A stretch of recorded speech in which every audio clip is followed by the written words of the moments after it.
ಸಮುದಾಯ ಬಾನುಲಿ ರೇಡಿಯೋ ಮಣಿಪಾಲದ ಕೇಳುಗ ಮಿತ್ರರೇ, ಕನ್ನಡ ಸಾಹಿತ್ಯ ಪರಿಷತ್ ಉಡುಪಿ ತಾಲೂಕು ಘಟಕದ ಸಹಯೋಗದಲ್ಲಿ ರೇಡಿಯೋ ಮಣಿಪಾಲ ಸಮುದಾಯ ಬಾನುಲಿ ಅರ್ಪಿಸುತ್ತಿದೆ ಕಥೆ ಕೇಳೋಣ ಸರಣಿ ಕಾರ್ಯಕ್ರಮ.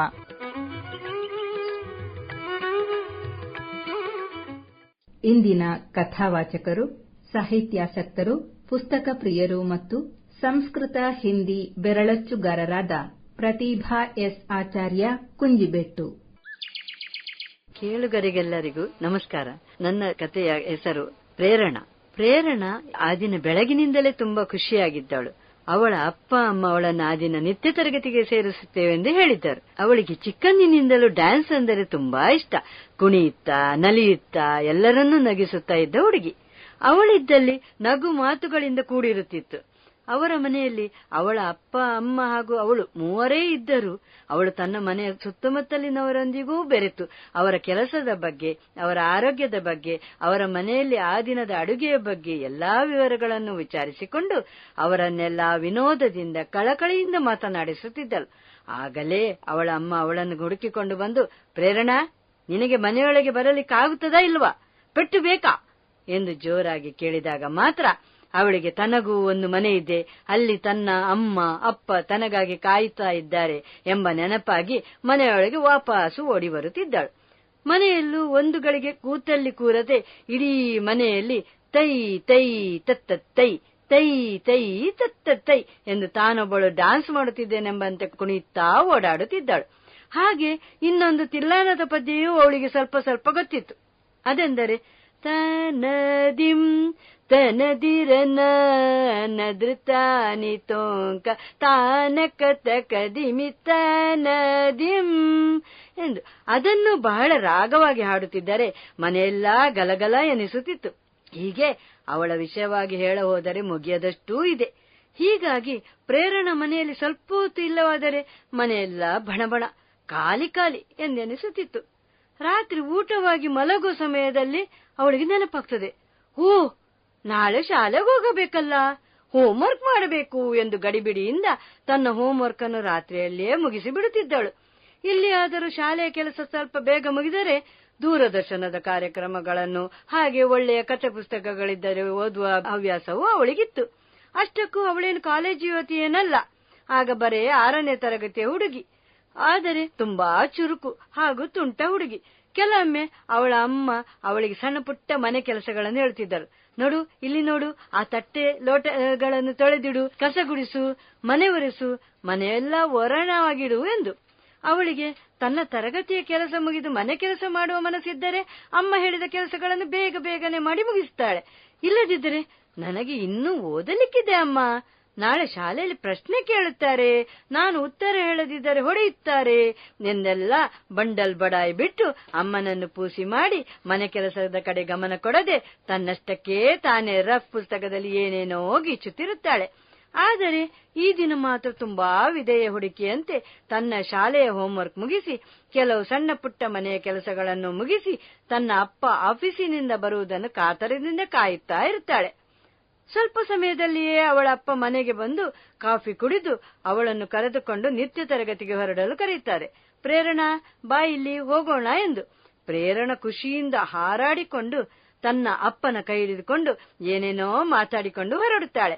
ಮನೆಯಿಂದ ಸ್ವಲ್ಪ ದೂರದಲ್ಲಿಯೇ ನೃತ್ಯ ತರಗತಿ ಸಿಗುತ್ತದೆ. ಅಲ್ಲಿಯ ಆಫೀಸಿನಲ್ಲಿ ಏನು ಬಂದದ್ದು ಎಂದು ಕೇಳುತ್ತಾರೆ.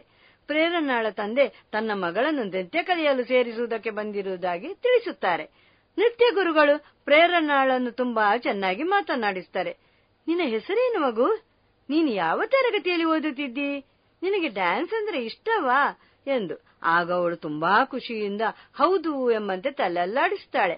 ಅಲ್ಲಿಯ ತರಗತಿಯ ಹಣವನ್ನು ಕಟ್ಟಿ ರಸೀದಿಯನ್ನು ಅವಳಪ್ಪ ಪಡೆಯುತ್ತಾರೆ. ಗುರುಗಳು ಅವಳ ತರಗತಿ ವಾರದಲ್ಲಿ 2 ದಿನ, ಶನಿವಾರ ಮಧ್ಯಾಹ್ನ ಹಾಗೂ ಆದಿತ್ಯವಾರ ಬೆಳಿಗ್ಗೆ ಇದೆ ಎಂದು ತಿಳಿಸುತ್ತಾರೆ. ನಂತರ ಆ ದಿನ ಅವಳ ಮೊದಲ ತರಗತಿ ಎಂದು ಹೇಳಿ ಒಂದು ನೃತ್ಯದ ಸ್ಟೆಪ್ ಹೇಳಿಕೊಟ್ಟು ಮುಂದಿನ ತರಗತಿಗೆ ಬರುವಾಗ ಚೆನ್ನಾಗಿ ಅಭ್ಯಾಸ ಮಾಡಿಕೊಂಡು ಬಾ ಎಂದು ಹೇಳುತ್ತಾರೆ. ಮನೆಗೆ ಬಂದ ಕೂಡಲೇ ಗುರುಗಳು ಹೇಳಿಕೊಟ್ಟ ಹೆಜ್ಜೆಗಳನ್ನು ಅಭ್ಯಾಸ ಮಾಡಲು ಪ್ರಾರಂಭಿಸುತ್ತಾಳೆ. ಹೀಗೆ ಕೆಲವೇ ತಿಂಗಳುಗಳಲ್ಲಿ 1-2 ಸಣ್ಣ ಪುಟ್ಟ ನೃತ್ಯಗಳನ್ನು ಮಾಡಲು ಕಲಿಯುತ್ತಾಳೆ. ನಿತ್ಯಕ್ಕೆ ಸೇರಿದ ಖುಷಿಯಿಂದಾಗಿ ತನ್ನ ಶಾಲೆಯ ಅಭ್ಯಾಸದಲ್ಲೂ ತುಂಬಾ ಹುಮ್ಮಸ್ಸಿನಿಂದ ಮುತುವರ್ಜಿ ವಹಿಸಿ ತನ್ನ ತರಗತಿಯಲ್ಲಿಯೇ ಪ್ರಥಮ ಶ್ರೇಣಿಯಲ್ಲಿ ಪಾಸಾಗುತ್ತಾಳೆ. ಹೀಗೆ ಶಾಲೆಯ ಹಾಗೂ ನೃತ್ಯ ತರಗತಿಯ ಅಧ್ಯಾಪಕರಿಂದ ಒಳ್ಳೆಯ ಪ್ರೋತ್ಸಾಹ ಪಡೆದು ಮುಂದುವರಿಯುತ್ತಿರುತ್ತಾಳೆ. ವರ್ಷದ ಕೊನೆಗೆ ಶಾಲೆಯ ವಾರ್ಷಿಕೋತ್ಸವದಲ್ಲಿ ಅವಳ ತರಗತಿಯ ಅಧ್ಯಾಪಕರು ಅವಳಿಂದ ಒಂದು ನೃತ್ಯವನ್ನು ಮಾಡಿಸುತ್ತಾರೆ. ಆ ಕಾರ್ಯಕ್ರಮಕ್ಕೆ ಅವಳ ಅಪ್ಪ, ಅಮ್ಮ ಹಾಗೂ ಮನೆಯ ಸುತ್ತಮುತ್ತಲಿನ ಜನರು ಬರುತ್ತಾರೆ. ಅವರೆಲ್ಲರೂ ಹಾಗೂ ಶಾಲೆಯ ಹೆಡ್ ಮಾಸ್ಟರ್, ಅಧ್ಯಾಪಕರು ಪ್ರೇರಣಾಳ ನೃತ್ಯವನ್ನು ತುಂಬಾ ಹೊಗಳುತ್ತಾರೆ. ಹೀಗೆ ಮುಂದುವರಿದು ಅವಳು ತನ್ನ ಶಿಕ್ಷಣದಲ್ಲೂ ನೃತ್ಯದ ಅಭಿನಯದಲ್ಲೂ ಪ್ರಸಿದ್ಧಿ ಪಡೆಯುತ್ತಾಳೆ. ನೃತ್ಯದಲ್ಲಂತೂ ಜೂನಿಯರ್, ಸೀನಿಯರ್ ಹಾಗೂ ವಿದ್ವತ್ವರೆಗೂ ಅಭ್ಯಾಸವನ್ನು ಮಾಡುತ್ತಾಳೆ. ಅದರೊಂದಿಗೆ ಪದವಿಯನ್ನು ಮುಗಿಸುತ್ತಾಳೆ. ಹೀಗಿರಲೊಂದು ದಿನ ಪ್ರೇರಣಾಳ ಬಗ್ಗೆ ತಿಳಿದು ಅವಳ ಮನೆಗೆ ದೂರದರ್ಶನ ಹಾಗೂ ಸಿನಿಮಾದ ತಂಡದವರು ಬರುತ್ತಾರೆ. ಅವಳಲ್ಲಿ ತಮ್ಮ ದೂರದರ್ಶನದ ಧಾರಾವಾಹಿಯಲ್ಲಿ ಅಭಿನಯಿಸುವಂತೆ ಕೇಳಿಕೊಳ್ಳುತ್ತಾರೆ. ಆದರೆ ಪ್ರೇರಣಾಳಿಗೆ ಅದರಲ್ಲೆಲ್ಲ ಏನೂ ಆಸಕ್ತಿ ಇರುವುದಿಲ್ಲ. ಹಾಗಾಗಿ ಈಗ ತನ್ನಲ್ಲಿ ಅದಕ್ಕೆಲ್ಲ ಪುರ್ಸೊತ್ತಿಲ್ಲ, ಮುಂದೆ ಯಾವಾಗಲಾದರೂ ನೋಡೋಣ ಎಂದು ಅವರನ್ನು ಸಾಗ ಹಾಕುತ್ತಾಳೆ. ನಂತರದ ದಿನಗಳಲ್ಲಿ ಅಮ್ಮನಿಗೆ ಮನೆ ಕೆಲಸದಲ್ಲಿ ತನ್ನಿಂದಾದ ಸಹಾಯವನ್ನು ಮಾಡುತ್ತಾ, ಹೊಸ ಹೊಸ ಅಡಿಗೆಗಳನ್ನು ಪ್ರಯೋಗ ಮಾಡುತ್ತಾ, ನಗರದ ವಾಚನಾಲಯದಿಂದ ಕಥೆ ಪುಸ್ತಕಗಳನ್ನು ತಂದು ಓದುತ್ತಾ, ತನ್ನ ನೃತ್ಯ ಅಭ್ಯಾಸವನ್ನು ಮುಂದುವರಿಸುತ್ತಾ ಆರಾಮದಿಂದ ಕಾಲ ಕಳೆಯುತ್ತಿರುತ್ತಾಳೆ. ಪ್ರೇರಣಾಳ ಮನೆಯ ಸುತ್ತಮುತ್ತಲಿನ ಜನರು ಅವಳ ನೃತ್ಯಾಭ್ಯಾಸವನ್ನು ನೋಡಿ ಆನಂದವಾಗಿ, ನನ್ನ ಮಕ್ಕಳಿಗೂ ನಿನ್ನ ನೃತ್ಯವನ್ನು ಕಲಿಸುತ್ತೀಯಾ ಎಂದು ಕೇಳಿದಾಗ ಅವರಿಗೆ ನಿರಾಸೆ ಆಗಬಾರದೆಂದು ತನ್ನ ಅಭ್ಯಾಸಕ್ಕೂ ಒಳ್ಳೆಯದು ಎಂದು ಅಲ್ಲಿನ ಮಕ್ಕಳಿಗೆ ನೃತ್ಯ ಕಲಿಸಲು ಒಪ್ಪುತ್ತಾಳೆ. ಆ ಜನರೆಲ್ಲ ಅವಳ ಹಿಂದಿನ ಜೊತೆಗಾರರೇ ಆದ್ದರಿಂದ ಅವಳಿಗೆ ನಿರಾಕರಿಸಲು ಆಗುವುದಿಲ್ಲ. ಹಾಗೆ ಅವಳು ಕಲಿತ ಒಂದು ವಿದ್ಯೆಯಿಂದ ಬೇರೆಯವರ ಕೈಕೆಳಗೆ ದುಡಿದು ಶ್ರಮ ಪಡದೆ, ಆಫೀಸಿನ ಬಾಸರವರ ಮರ್ಜಿಗೆ ಮಣಿಯದೆ ತಾನೇ ಸ್ವಂತವಾದ ನೃತ್ಯಾಲಯವನ್ನು ಪ್ರಾರಂಭಿಸುತ್ತಾಳೆ. ಹೀಗೆ ಎಲ್ಲಾ ಮಕ್ಕಳಿಗೆ ತಾನು ಕಲಿತ ವಿದ್ಯೆಯನ್ನು ಚೆನ್ನಾಗಿ ಎರೆದು ಸುತ್ತಮುತ್ತ ಹೆಸರಾಂತ ಕಲಾವಿದೆ ಹಾಗೂ ಒಳ್ಳೆಯ ಗುಣನಡತೆಯ ಹುಡುಗಿ ಎಂದು ಹಾಗೂ ಒಳ್ಳೆಯ ಶಿಕ್ಷಕಿ ಎಂದು ಹೆಸರು ಗಳಿಸಿಕೊಳ್ಳುತ್ತಾಳೆ. ಹೀಗಿರಲೊಮ್ಮೆ ಪ್ರೇರಣಾ ತನ್ನ ನೃತ್ಯ ವಿದ್ಯಾರ್ಥಿಗಳಿಂದ ಒಂದು ವಿನೂತನ ಕಾರ್ಯಕ್ರಮವನ್ನೊಂದು ಆಯೋಜಿಸುತ್ತಾಳೆ. ಅದರ ತರಬೇತಿಯಲ್ಲಿ ತಾನೂ ಪಾಲ್ಗೊಂಡು ಶುರು ಮಾಡಿ ಕಾರ್ಯಕ್ರಮದ ದಿನಾಂಕ ಮತ್ತು ಸ್ಥಳವನ್ನು ನಿಗದಿಪಡಿಸಿರುತ್ತಾರೆ. ಆ ಕಾರ್ಯಕ್ರಮಕ್ಕೆ 2 ದಿನ ಇರುವಾಗ ಗ್ರ್ಯಾಂಡ್ ಟೈರ್ಗೆ ನಟುವಂಗದವರು ಇನ್ಯಾಕೆ ಬರಲಿಲ್ಲ ಎಂದು ನೃತ್ಯದವರು ಹಾಗೂ ಪ್ರೇರಣಾ ಕಾಯುತ್ತಿರುತ್ತಾರೆ. ಆಗಲೇ ಅವಳ ಮೊಬೈಲಿಗೆ ಅಪರಿಚಿತ ನಂಬರಿನಿಂದ ಒಂದು ಕರೆ ಬರುತ್ತದೆ. ಯಾರೆಂದು ಮಾತನಾಡಿದಾಗ ಅವರ ನಟುವಂಗದವರಿಗೆ ಅಲ್ಲಿಗೆ ಬರುತ್ತಿರುವಾಗ ಒಂದು ಅಪಘಾತವಾಗಿ ಅವರು ಆಸ್ಪತ್ರೆಯಲ್ಲಿ ಪ್ರಜ್ಞಾಹೀನ ಸ್ಥಿತಿಯಲ್ಲಿದ್ದಾರೆ ಎಂದು ತಿಳಿಯುತ್ತದೆ. ಅದನ್ನು ಕೇಳಿದಾಗಲೇ ಅವಳ ಕೈಯಿಂದ ಮೊಬೈಲ್ ಜಾರಿ ಬೀಳುತ್ತದೆ. ಮಕ್ಕಳೆಲ್ಲ ತಮ್ಮ ಟೀಚರಿಗೆ ಕುಡಿಯಲು ನೀರನ್ನು ಕೊಟ್ಟು ಗಾಬರಿಯಿಂದ ಏನಾಯ್ತು ಟೀಚರ್ ಎಂದು ಕೇಳಲಾರಂಭಿಸುತ್ತಾರೆ. ಆಗ ಅವಳು ತನ್ನ ಮನಸ್ಸಿಗೆ ಸ್ವಲ್ಪ ಧೈರ್ಯ ತೆಗೆದುಕೊಂಡು ಆದ ಅವಘಡವನ್ನು ಮಕ್ಕಳಿಗೆ ವಿವರಿಸುತ್ತಾಳೆ. ಆಗ ಆ ಮಕ್ಕಳಲ್ಲಿ ಒಬ್ಬ ವಿದ್ಯಾರ್ಥಿನಿ ಅವಳಿಗೆ ಧೈರ್ಯ ಹಾಗೂ ಸಮಾಧಾನವನ್ನು ಹೇಳುತ್ತಾಳೆ. ಮತ್ತು ಟೀಚರ್, ನೀವೇನು ತಲೆಬಿಸಿ ಮಾಡಿಕೊಳ್ಳಬೇಡಿ, ನಮ್ಮ ಕಾರ್ಯಕ್ರಮವನ್ನು ಚೆನ್ನಾಗಿ ಮಾಡುವ ಭರವಸೆ ನಮ್ಮದು. ನಿಮ್ಮ ನೃತ್ಯದ ಹೆಜ್ಜೆಗಳು ನನಗೆ ತಿಳಿದಿದೆ. ನಾನು ಅದನ್ನು ನೀವು ಮಾಡುವಾಗಲೆಲ್ಲ ನೋಡಿ ಸ್ವಲ್ಪವೇ ಅಭ್ಯಾಸ ಮಾಡಿದ್ದೇನೆ. ಹಾಗಾಗಿ ನಿಮ್ಮ ನೃತ್ಯದ ಭಾಗ ನಾನು ಮಾಡಲು ತಯಾರಾಗಿದ್ದೇನೆ. ನೀವು ನಟುವಂಗದ ಜಾಗದಲ್ಲಿ ಕುಳಿತು ಅದನ್ನು ನಿಭಾಯಿಸಿದರೆ ಸಾಕು. ಎಲ್ಲವೂ ಸುಸೂತ್ರವಾಗಿ ನಮ್ಮದೇ ಕಾರ್ಯಕ್ರಮ ಮಾಡೋಣ ಎಂದು ಭರವಸೆಯನ್ನು ನೀಡುತ್ತಾಳೆ. ಆಗ ಪ್ರೇರಣಾಳಿಗೂ ಸ್ವಲ್ಪ ಮಟ್ಟಿನ ಧೈರ್ಯ ಬರುತ್ತದೆ. ಕಾರ್ಯಕ್ರಮದ ದಿನ ಪ್ರೇರಣಾ ನೇರವಾಗಿ ಹಾಡುಗಾರಿಕೆಗೆ ಕುಳಿತುಕೊಳ್ಳುತ್ತಾಳೆ.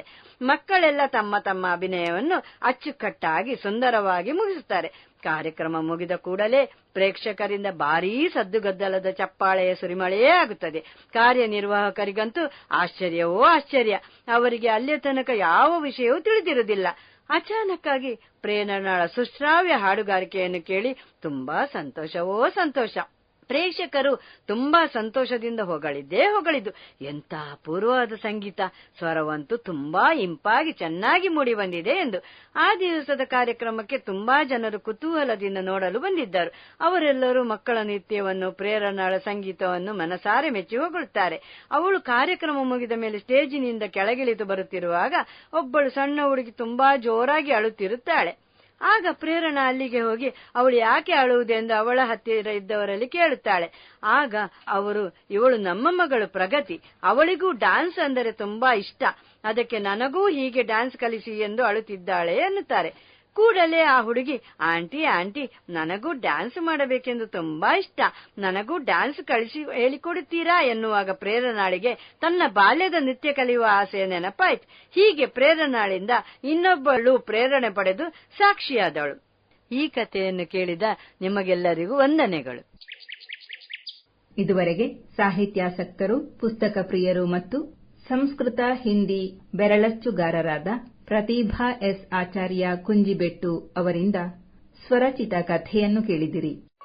ಕನ್ನಡ ಸಾಹಿತ್ಯ ಪರಿಷತ್ ಉಡುಪಿ ತಾಲೂಕು ಘಟಕದ ಸಹಯೋಗದಲ್ಲಿ ರೇಡಿಯೋ ಮಣಿಪಾಲ ಅರ್ಪಿಸುತ್ತಿರುವ ಕಥೆ ಕೇಳೋಣ ಸರಣಿ ಕಾರ್ಯಕ್ರಮ ಇಲ್ಲಿಗೆ ಮುಕ್ತಾಯವಾಯಿತು.